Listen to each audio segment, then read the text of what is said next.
Well, I came to Taiwan working on the subway system, and I really knew very little about Taiwan's history. I came right after martial law was ended, and I found the people were still very much afraid to express their personal opinions, and I began to wonder why. Yeah.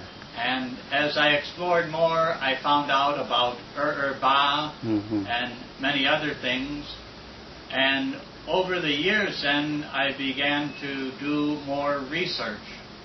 And finally, in the year 2000, I published the first edition of this book with a co-author, April Lin, who was teaching Taiwanese history at Chinese Culture University. We were both teachers there, and we used to go up and down the mountain and talk about Taiwan history. And we decided to write a book about Taiwan. I found that when I traveled in Europe, many people had no idea of Taiwan's history. And therefore I thought someone needs to write a book about this for the common person. And that's what I did with April. So this book is going into its 4th edition. So first edition was in 2000 and has 3 editions since, and we will update it now after the new president for the 4th edition.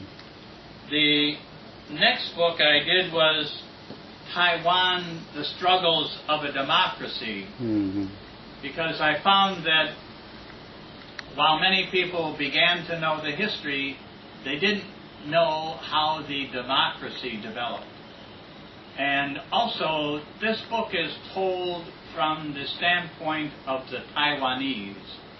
There is an African proverb that I use: the tales of the hunt will always glorify the hunter until the lions have a historian.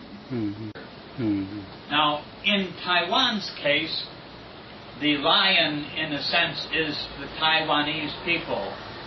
And until the Taiwanese people can have someone talk about their democracy, the stories will always glorify the KMT, the Kuomintang. So that caused this book to be written.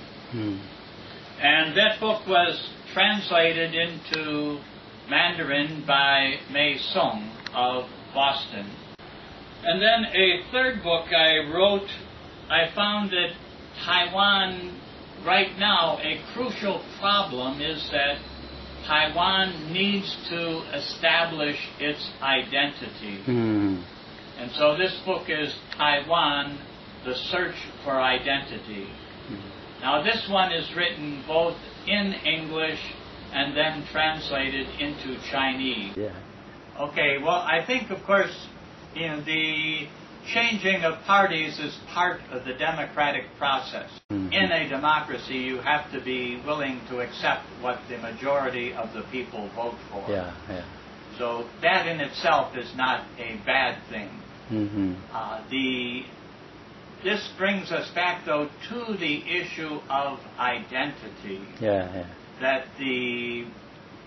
it is still unclear as to what the identity, vision of identity that Ma Ying-jeou has. What I have found in Ma Speaks, he talks on both sides of the fence. And he talks to please everyone, so it is very hard to really know where he stands. So we will have to wait and see after he becomes president. I found when Ma was mayor, he did not deliver on 2 major promises. One, he promised to divest the Kuomintang of the stolen state assets.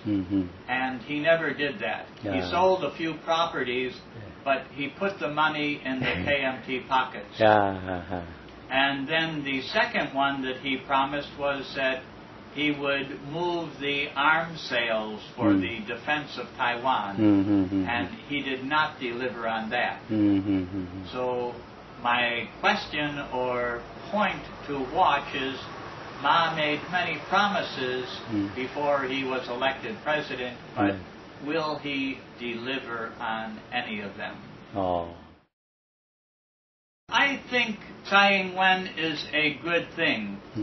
I think the DPP needs to pass the torch to a younger generation, and I think Tsai Ing-wen is a good person for that. From my impressions, she is a very capable woman. So I think this is a good sign for the DPP that she can help move the party to face the new situation. And they need some new blood, some new thinking. So hopefully this will be for the better. Yes, that's a big problem. I found with the young generation, who we would call the strawberry generation. I know they don't like that name.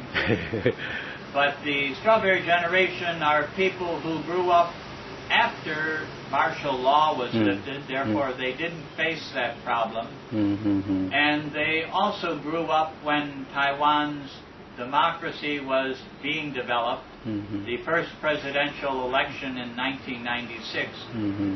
If you look at the strawberry generation as anyone born after the Kaohsiung incident, which would be after 1980, they would be entering elementary school after martial law is lifted, and they would just be entering university after we already have had a democratic election.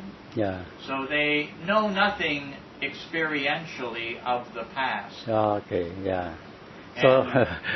they may be idealistic, but I think they need a sense of history, and they are still a bit naive as far as Taiwan and as far as world situation is. So very, very important part. Okay.